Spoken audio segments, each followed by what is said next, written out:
आप देख रहे हैं वैभव कृष्णा ज्ञान।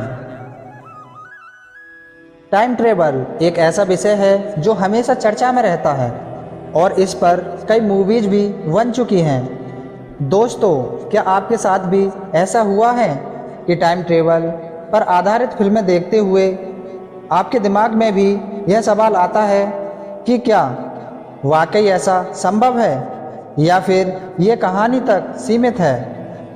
क्या सच में टाइम ट्रेवल मशीन की मदद से कोई अपने भविष्य या अतीत में जा सकता है? हालांकि ज़्यादातर लोग टाइम ट्रेवल को साइंस फिक्शन या महज एक परिकल्पना बताकर टाल देते हैं, लेकिन क्या आप जानते हैं कि हमारे हिंदू धर्म में ऐसा संभव है? भारत में कई ऐसे साधु संत हुए हैं जो शक्ति से अतीत और भविष्य में झांक लेते हैं। वहीं पौराणिक कथाओं के अनुसार देवी देवता एक ग्रह से दूसरे ग्रह और एक समय से दूसरे समय में चले जाते थे। दोस्तों, अगर आप भी इन सारे सवालों का जवाब तलाश रहे हैं तो आज की यह वीडियो सिर्फ और सिर्फ आपके लिए है, जहां हम आपके सामने टाइम ट्रेवल से जुड़े प्रमाण पेश करेंगे। इसलिए वीडियो के अंत तक बने रहें। साथियों, टाइम ट्रेवल को समझने के लिए हमारे पास दो तरीके हैं, जिसमें पहला वैज्ञानिक और दूसरा धार्मिक है।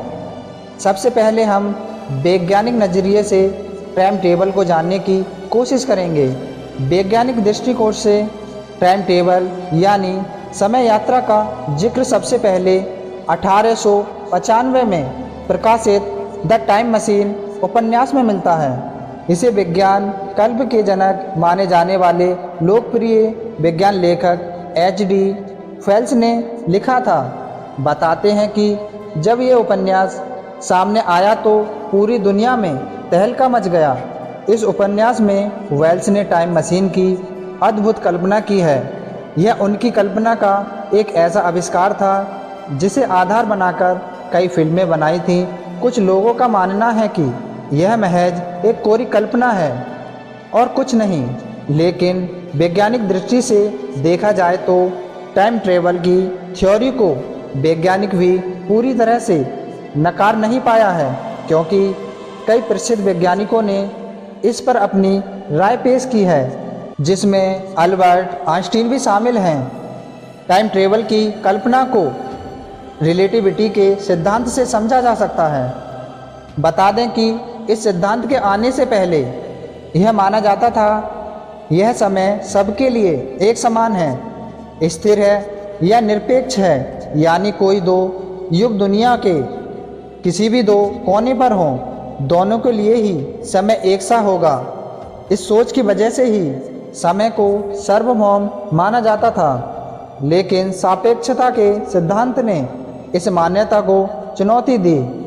उन्होंने ये अवधारणा दी कि समय सबके लिए एक जैसा नहीं होता, यानी दो अलग अलग जगहों पर मौजूद लोगों के लिए समय अलग अलग होता है। ऑस्टिन के मुताबिक दो घटनाओं के बीच का समय इस पर निर्भर करता है कि उन्हें देखने वाले की गति क्या है या घटना के दर्शक की अपनी स्थिति क्या है। ऑस्टिन का कहना है कि टाइम ट्रेवल एक ही सूरत में संभव है अगर कोई प्रकार की गति के बराबर या उससे भी तेज। हालांकि ऐसा करना असंभव है, लेकिन अगर ऐसा मुमकिन होता तो आप इसके जरिए समय यात्रा कर सकते हैं। हाँ, लेकिन आप केवल भविष्य की यात्रा कर सकते हैं, ना कि अपने अतीत की। बता दें कि ब्रह्मांड में प्रकाश की गति से तेज कुछ भी नहीं है। हर किसी के लिए प्रकाश 1,86,222 ही मील प्रति सेकंड की गति से बढ़ता है। रिलेटिविटी के सिद्धांत के मुताबिक इस ब्रह्मांड में अतीत, वर्तमान या भविष्य जैसा कुछ नहीं है। सब कुछ एक साथ घट रहा है। हम अपनी स्थिति के हिसाब से वही हिस्सा देख और महसूस कर पाते हैं जिसमें हम हैं। धार्मिक दृष्टिकोण। दोस्तों, क्या आपको पता है कि जिस टाइम ट्रेवल पर पिछले कुछ वर्षों से चर्चा चल रही है उसे हिंदू माइथोलॉजी में बहुत अच्छे से समझाया गया है। प्राचीन काल में सनत कुमार, नारद, अश्विनी कुमार आदि कई हिंदू देवता टाइम टेबल करते थे। टाइम टेबल मशीन की कल्पना भी भारतीय धर्म ग्रंथों से प्रेरित है। आप सोच रहे होंगे कि ऐसा कैसे मुमकिन हो सकता है, तो आपको बता दें कि वेद और पुराणों में ऐसी कई घटनाओं का जिक्र है जिसमें समय यात्रा के प्रमाण देखने को मिले हैं। चलिए आपको टाइम ट्रेवल से संबंधित सबसे चर्चित कथा सुनाते हैं। फौरन एक कथा के अनुसार रेवती नाम की एक बेहद सुंदर कन्या थी। रेवती राजा की इकलौती पुत्री थी। राजा को यह लगता था कि कोई भी उसकी सुंदरता और प्रतिभाशाली बेटी से विवाह करने के लिए उपयुक्त वर नहीं है। रेवती राजा की इकलौती पुत्री थी। राजा को यह लगता था कि कोई भी उसकी सुंदरता और प्रतिभाशाली बेटी से विवाह करने के लिए उपयुक्त वर नहीं है। तब वह अपनी पुत्री रेवती के साथ ब्रह्मा के निवास जाते हैं। जब वे ब्रह्मलोक पहुंचते हैं तो वहां ब्रह्मा जी गंधर्व का संगीत प्रदर्शन सुन रहे थे, इसलिए राजा को प्रदर्शन समाप्त होने तक प्रतीक्षा करनी पड़ी। समय मिलते ही राजा ने विनम्रतापूर्वक ब्रह्मा जी के सामने अपनी पुत्री रेवती के लिए तैयार की गई योग्य वर की संक्षिप्त सूची प्रस्तुत की। यह देखकर ब्रह्मा जी जोर जोर से हंसने लगे। ब्रह्मा जी ने राजा से कहा कि जिन वरों की तुम चर्चा कर रहे हो उनके पुत्र पौत्र भी जीवित नहीं हैं, और ये गान तो तुम्हें अल्पकालिक लगा जो वह द्वापर युग तक चला। सुनकर राजा अचंभित हो गए। उन्हें समझ नहीं आ रहा था कि ब्रह्मा जी क्या कहना चाह रहे हैं। तब ब्रह्मा जी ने राजा को समझाते हुए बताया कि इस समय की गति अद्भुत होती है। ब्रह्मांड के अलग अलग स्थानों के समय की गति अलग अलग है।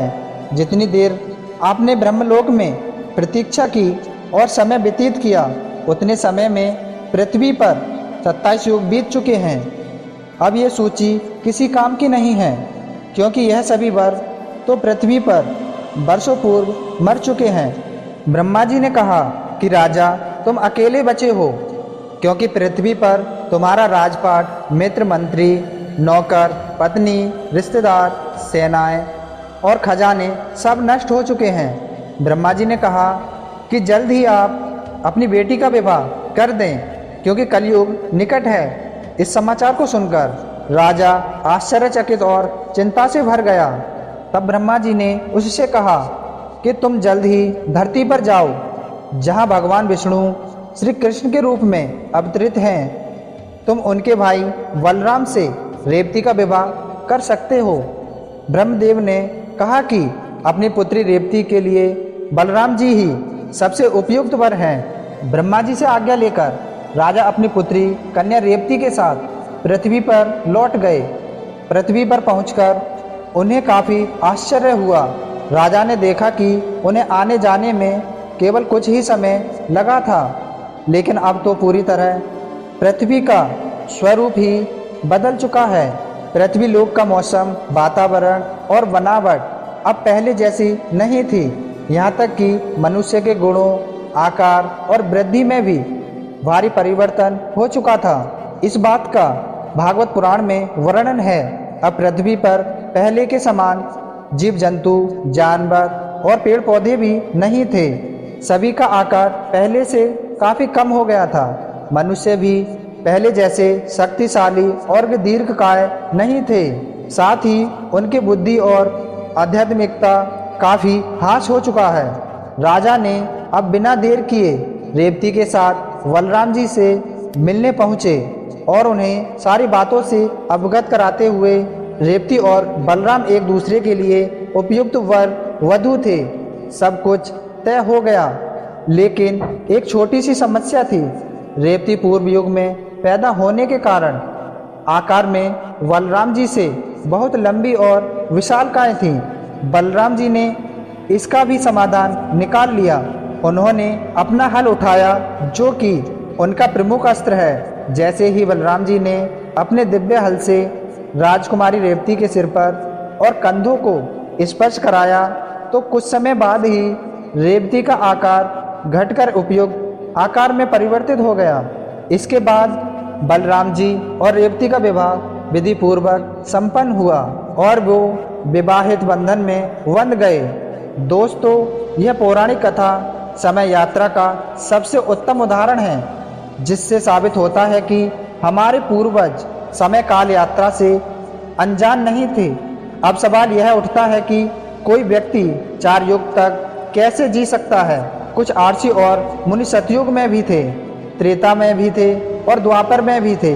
इसका यह मतलब है कि क्या वे टाइम टेबल करके फिर से धरती पर समय समय पर लौट आते थे। इसका जवाब है कि हमारी समय की अवधारणा तिकेमान से है, लेकिन जैसे ही हम अंतरिक्ष में जाते हैं समय बदल जाता है। जो व्यक्ति ब्रह्मलोक होकर लौटा उसके लिए तो उसके मान से 1 वर्ष ही लगा, लेकिन अंतरिक्ष के उस 1 वर्ष में धरती पर 1 युग बीत गया। वही इस तरह बुध ग्रह पर 4 युग बीत गए होंगे, क्योंकि बुध ग्रह का 1 वर्ष तो 88 दिनों का ही होता है। बताते हैं कि ब्रह्मलोक में समय पृथ्वी की अपेक्षा धीमी गति से बढ़ता था। ऐसा कहा भी गया है कि ब्रह्मा जी का 1 दिन और रात 2 कल्प के बराबर होता है। 2 कल्प करीब 8 करोड़ वर्ष के बराबर होता है। आपको बता दें कि आधुनिक विज्ञान में आइंस्टीन के बाद से समय यात्रा सिद्धांत को काफ़ी बल मिला है।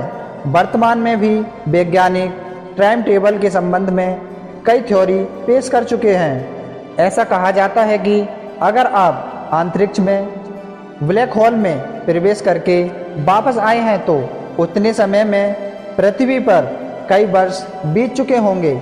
मानना है कि अगर कोई व्यक्ति अत्यधिक तेजी से टाइम टेबल करता है तो वह समय से आगे निकल सकता है। इस बात को एस्ट्रोनॉट्स के जरिए भी समझा जा सकता है। जब वे पृथ्वी से दूर तेजी से घूमते हुए स्पेस स्टेशन में समय बिताते हैं तो जब एस्ट्रोनॉट्स पृथ्वी पर वापस आते हैं तब उनकी उम्र में कुछ सेकंड का अंतर आ चुका होता है। यह सब मॉडर्न साइंस की जटिल गणना और एलिस इसके बाद पता लगा पाया है, जबकि हमारे आदि ग्रंथों में यह सारी जानकारी बड़ी ही सटीक तरीके से बताई गई है। आपको बता दें कि हिंदू मैथोलॉजी में टाइम टेबल के और भी बहुत से उदाहरण हैं, इसलिए हमें अपने धर्म ग्रंथों पर गर्व महसूस करना चाहिए। आज की वीडियो में फिलहाल इतना ही। आगे फिर मिलते हैं एक ऐसी ही रहस्यमयी वीडियो के साथ। Thanks for watching.